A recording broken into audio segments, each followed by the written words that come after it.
friends, welcome back to my channel. It's Tori. Today I'm going to be talking about 10 series that I really want to prioritize in the next couple of years.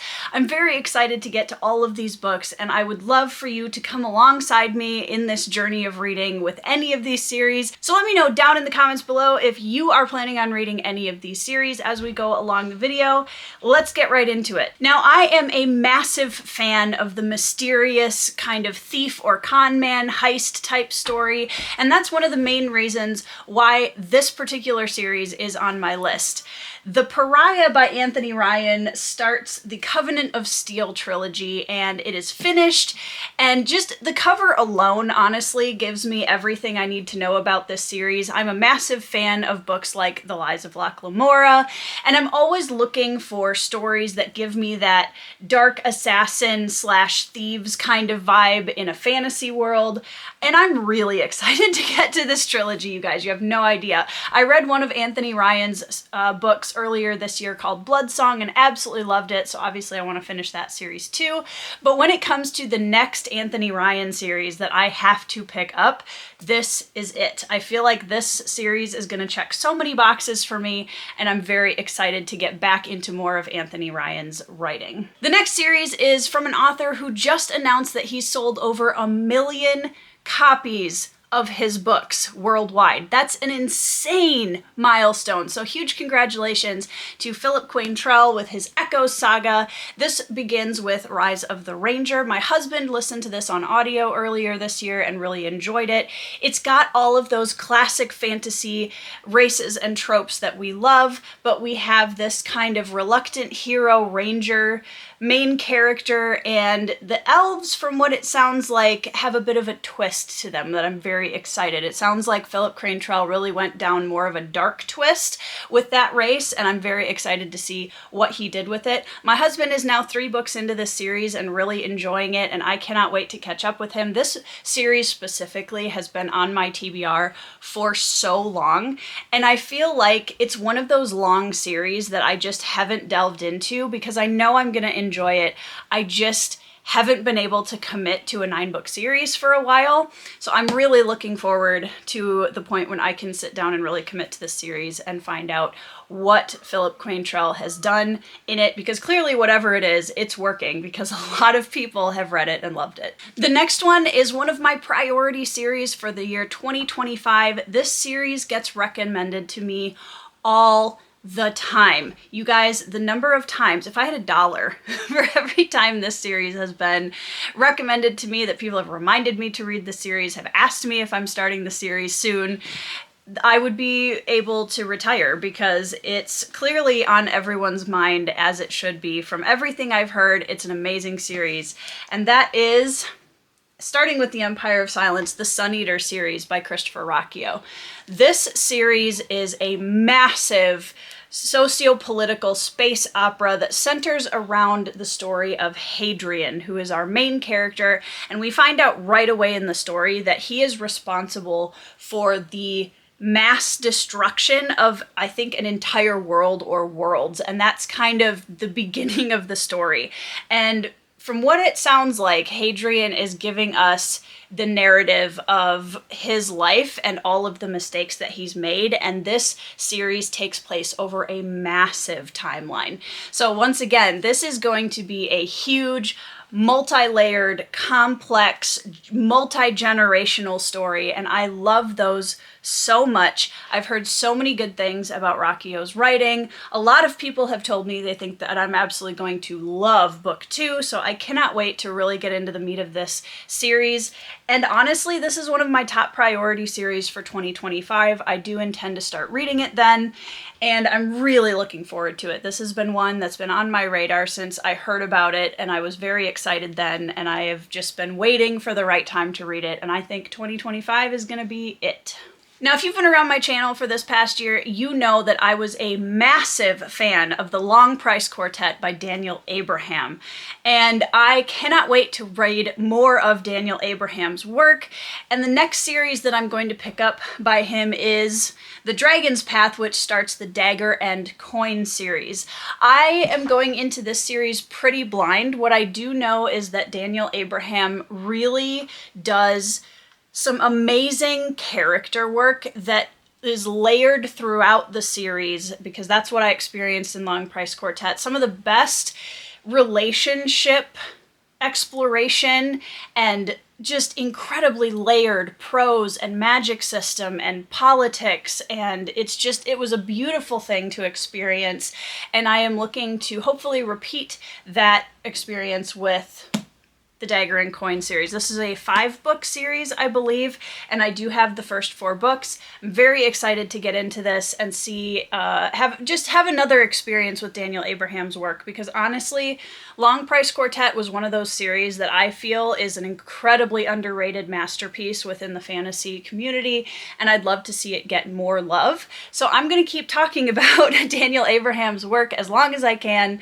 and try to get more people to read it, and I'm very excited to pick up Dagger and Coin in the near future. Next up is a series that is going to pull me back into the world of old Nordic inspired fantasy. I have a lot of Norse heritage, and so there's always something kind of nostalgic and comfort read-y about going back to Nordic style fantasy, but I have been away from it for a little while, and so I'm really looking forward to diving into this particular trilogy, and that is the Hanged God trilogy by Tilda Cold Holt, and this is Northern Wrath, which is book 1.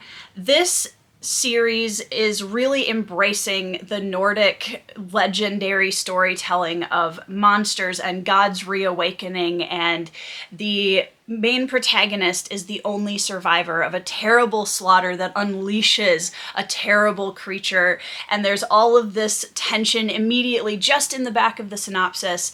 I'm so excited to get to this series. This is a trilogy, and from everything I've heard, it's really, really well done. I'm excited to get into it, and I'm just excited to get back into some Norse fantasy, because honestly, it has been a while. I've really been on an Asian fantasy kick, and I'm still there, but I'm feeling the pull a little bit to come back to some Nordic-inspired fantasy. So I'm really looking forward to this. I think that these are going to be amazing books, and I cannot wait to find some space in my TBR to read them. The next one I have on my list might be a tiny bit of a surprise for those of you who know that I read a book by this author this past year that I really didn't have a good time with. But I loved the Farseer trilogy by Robin Hobb, and I tried the first book in her Live Ship Traders series, and it was just really not a good fit for me for subjective reasons. I bounced off of that really hard. I don't know if I'm ever going to finish the Live Ship Traders trilogy, or at least not for quite a while. However, I am really excited to get back to the story of Fitz and the Fool. And the next trilogy in her Realm of the Elderlings series is the Tawny Man trilogy, and it starts with Fool's Errand, and I was lucky enough to grab a trilogy copy of these beautiful foiled UK editions. I'm really excited, you guys. I am honestly really excited to get back to the story of Fitz and the Fool. I really enjoyed Farseer, and I read it quite a long time ago. But Robin Hobb's writing is the type of storytelling that you can just kind of settle into with your blanket and your cup of tea, and it feels warm and comfortable immediately when you step back into the world, no matter how long it's been. At least that's what my experience has been with her Fitz books. Live Ship Traders, not so much. However, I am really, really excited to continue this aspect of the Realm of the Elderlings series, because I did have a great time with Fitz and the Fool. And because this series focuses on the Fool as a character, I think it's just going to be a fantastic ride, and I'm really excited to get back into this series. Next up is another series that features an author that I've already mentioned on this list.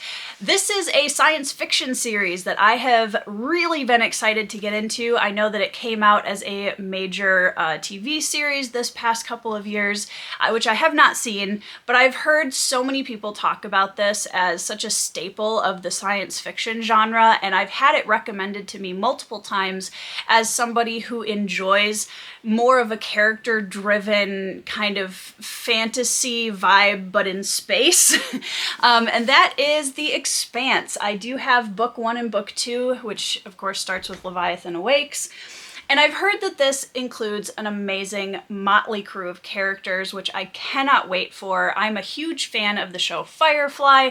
I do love some good character-driven science fiction storytelling. So I'm really excited to get into The Expanse and see what it has in store for me. I also know that half of the author duo that makes up James S.A. Corey is Daniel Abraham and Ty Frank. And Daniel Abraham, like I mentioned before, I absolutely loved his Long Price Quartet, so I am very excited to see what he does both with a co-writer and also within a science fiction sphere. Next up is a series that's going to make a couple of my close friends here on BookTube very happy that I'm prioritizing this, and that is the Dandelion Dynasty by Ken Liu.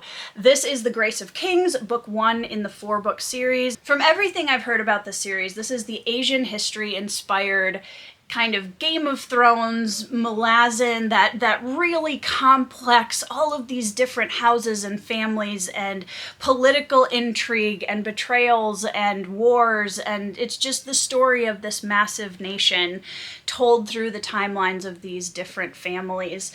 And I'm really excited to read this. I've seen a lot of interviews with Ken Liu, and I think he's just a really fascinating person to listen to when he's talking about his philosophy on writing. I also know that I'm gonna need my thinking cap on for this series, which is one of the reasons why it does intimidate me a little bit, because sometimes I have a hard time keeping track when there are a ton of characters and a ton of different families that are all going every direction. But I know I'm gonna have a great time with it, and I cannot wait to see what masterpiece Ken Liu has created in the Dandelion Dynasty. Now we're gonna take a trip back over to the classic fantasy side of the world, and we're gonna start with Memory, Sorrow, and Thorn by Tad Williams. That, of course, begins with the Dragonbone Chair.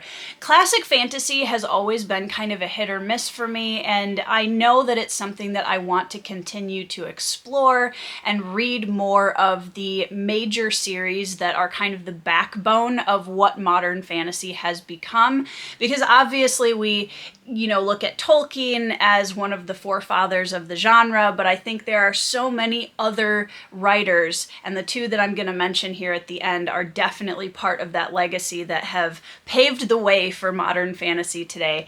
And certainly this series is one of them. Tad Williams is well known for this series, and it is highly beloved by so many people that I know. I'm really looking forward to reading a classic fantasy that takes that young coming-of-age character that goes out on a quest to, on which hangs the balance of his country and the people around him, and has all of those classic fantasy races and tropes, and have it be written just really well and engagingly. And I am so ready to experience that with Tad Williams' work. I have heard such amazing things about this series, and I know that a lot of people have recently picked it up, so I definitely wanted to join that bandwagon and try out the Dragonbone Chair for myself. Last but certainly not least on this list is another author who has really contributed to the legacy of classic and now modern fantasy, and that is The Wars of Light and Shadow, of course, by Janny Wurts, which begins with Curse of the Mistwraith. And everything I know about Janny's writing, having read one of her standalones before and having talked to her, is what I'm in for in this series is a commitment with a massive payoff. I know that within this book, I am going to find layer upon layer upon layer when it comes to the characters and the plot and the world building of the story. I know that Janny is incredibly meticulous and intentional with every word choice, with every movement of the characters. And her Wars of Light and Shadow series just finished this year. She finally wrote the last book in the series, and it's been like a 50-year project in the making, and what an incredible legacy as an author. And I'm just really looking forward to reading book 1 and getting started on the journey of Wars of Light and Shadow. Those are my 10 priority series for the next couple of years. I'm hoping to at least start most of them in the next year or two and see how much I can get through. It doesn't have to be on any kind of timeline, but let me know down in the comments below which series you are prioritizing on your TBR, which ones you're super excited to get into, because I'd I'd love to know.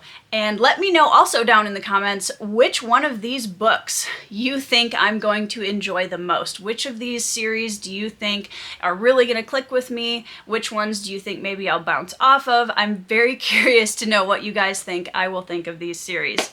Also, check the links down in my description box below for links to all of the books that I just mentioned if you want to pick up your own copy of them. There's also links to my Patreon. And if you like my content, please give a like and subscribe to the channel. And I hope to see you again around on my little corner of BookTube. I hope you're having a fantastic week. I hope you're reading some 5-star reads, and I'll see you in the next video.